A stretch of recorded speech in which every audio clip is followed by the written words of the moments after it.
We rebounded solidly off the lows of the day. We were down over 1,000 points. 1,000 points at one point. Came back up to down just 300 points. It is what it is. You know, we've had a bunch of days of down. We've been down every single day this week. We're about down 14, 15%. It is what it is. You know, there's a big sell-off going on. There's a lot of uncertainty in the markets. Stock prices were inflated. Financial assets overall have been pretty inflated. And then we got hit with coronavirus fears. Now, it's causing a lot of panic, and a lot of panic real quick. And the market's just going, boop, boop, boop, boop, boop, boop. Is what it is. You know, it is what it is. That's how people react to fear. Fear is the number one driving force of the market. But I don't think we've got a big concern domestically. It's possible that this thing could spread, and nobody really knows. You know, I can't say it's not going to be an issue. I can't say it is going to be an issue. But China's gotten it under pretty good control very quickly. And let's think about China for a sec. They didn't have enough hospitals to take care of their people. They had to build 2 hospitals in Hubei, like in a matter of days, very quickly. And then they had to shut down the entire country. They've got really shitty healthcare. It's the problem with communism. You got other expenses, right? If you're communist, they had to cover the other expenses. And thus, their healthcare system isn't good enough to cater to over 1 billion people in very, tight packed areas, all that. Didn't have enough hospital beds. Fortunately, that's not the case in the United States. We've got plenty of hospitals. In the middle of Dallas, there's probably 5 or 6 hospitals for me to choose from. China does not have that luxury, and that caused them to have a very rapid spike in the number of cases. Italy is kind of meh, but a lot of the countries that are countries we do a lot with, like the UK and everything, they've got good healthcare systems. They're capitalist, good economies, strong nations. They're not communist nations. Now, the countries that are most concerning are Italy, Iran. I think Iran's number 1. Japan and South Korea. So Japan and South Korea, they're right next to China. Naturally going to happen. Japan's shut down, basically. Schools are closed, whatever. They're going to get under control, hopefully. South Korea's hopefully going to get under control.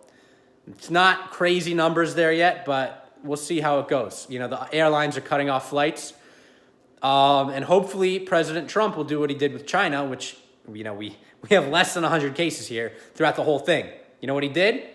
If you're from China, you're not coming into the country with coronavirus. Very normal, good thing to do. At the time, the Democrats obviously were given some backlash, but I'm not trying to get political right now. But that's a smart move. It's a smart move. If Japan and South Korea get to that stage, they're very close allies, but we have to do the same thing. I think they understand. I think they would do the same thing if we had an outbreak here in the United States. Now, the biggest concern is Iran, right? We all know about Iran. They do a lot of things like shoot down innocent planes, and we do a lot of things like precision missile strikes that take out nobody else except their number 1 military leader after he killed an American, is what it is. But they have absolutely atrocious healthcare, worse than China. So an outbreak there could be really bad. And to tell you how bad it is right now, the vice president of Iran already has coronavirus. So could become pretty bad in Iran. Nobody likes Iran. Iran's very isolated. And it's actually interesting. If you look at the states within Iran, it's kind of like one big central state, and then a bunch of on the borders that touch other countries, very small states. If they didn't have that, the other countries would cause war and cause conflict. It's the borders in the Middle East are kind of interesting. So, you got those on the sides bordering Iran, but the country really just sucks. The president sucks. The government sucks. They're terrible people, and they don't have good healthcare. So Iran is a concern. It could spread very rapidly there, but I assume other countries will follow suit, just like the United States did to China, just like I expect President Trump to at some point do with Iran. Cut off all travel. If you're from Iran, you do not come into our country. We've got a big coronavirus scare there, and it's nothing against you. It's not personal. It's just coronavirus. It should just be it. It should just be understood by everyone. So what's the point here? The point here is we don't know what's going on, but let's be rational and not emotional, because the market is being absurdly emotional right now, and almost for good reason. It's not a massive concern in the United States. We do think that there's a good chance it will be contained, and it's been contained to this point very well. Less than 100 cases in the United States. So not really reason to believe it's just going to blow up right now. You know, obviously we had that one person in California, might be 2-3 other people in California, but we got intelligence, we got smart people, we got the best doctors in the world, the best healthcare in the world, the FBI, you know, corrupt and super liberal and anti-Trump. They're pretty good though. They'll track people down, all that stuff. So I think the United States domestic risk for a massive outbreak is possible but limited. I think we'll do a very good job of containing it, and we're pushing off the outbreak as long as possible. You know, we're seeing outbreaks in other countries. The United States is a massive country, lots of people coming here, less than 100 cases. So we're doing a pretty good job. I think we could do a pretty good job, continue to do a pretty good job, and it gets contained throughout the rest of the world. And, you know, that was the catalyst for the sell-off, but there were other reasons why we had a sell-off. We were on a very good long-term bull run. Markets were, you know, a lot of people were crowding into tech. Everyone just every single day seemed to be buying Microsoft, Apple, Facebook, Amazon, Google. Everyone just putting money. Not even considering the PE ratio.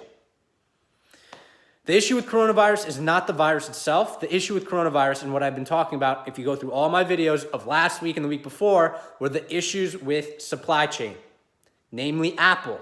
Apple was the first company to be like, we're not going to meet our revenue guidance.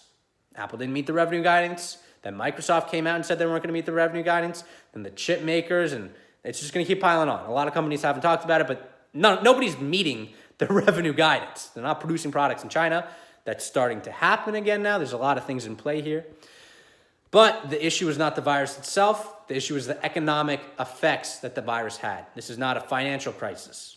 This is a biological issue that is leading to economic issues. There's not some sort of fraud or debt issue here. It's a supply chain issue. Its products aren't being produced. Companies aren't able to sell those products. They don't get money.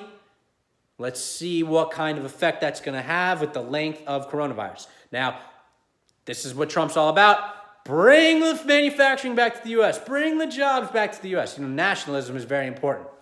Globalization, the problem with globalization is when one country goes offline, it fucks everything else up. So we saw that with China. We all had manufacturing in China, not manufacturing in the great American country. When China went offline, screwed all the great American countries or great American companies up. So we got to bring those factories back. We also want to help China. We want China to be a good customer of ours.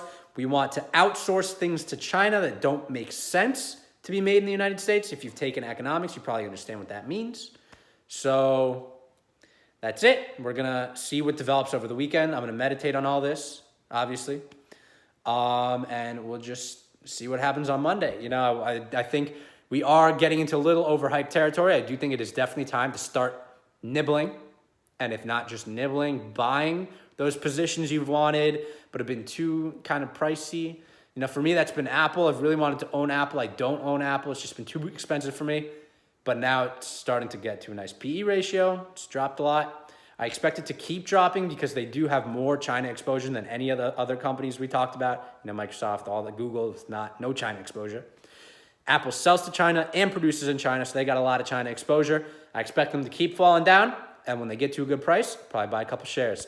Until then, enjoy your weekend, and we'll talk soon. Peace.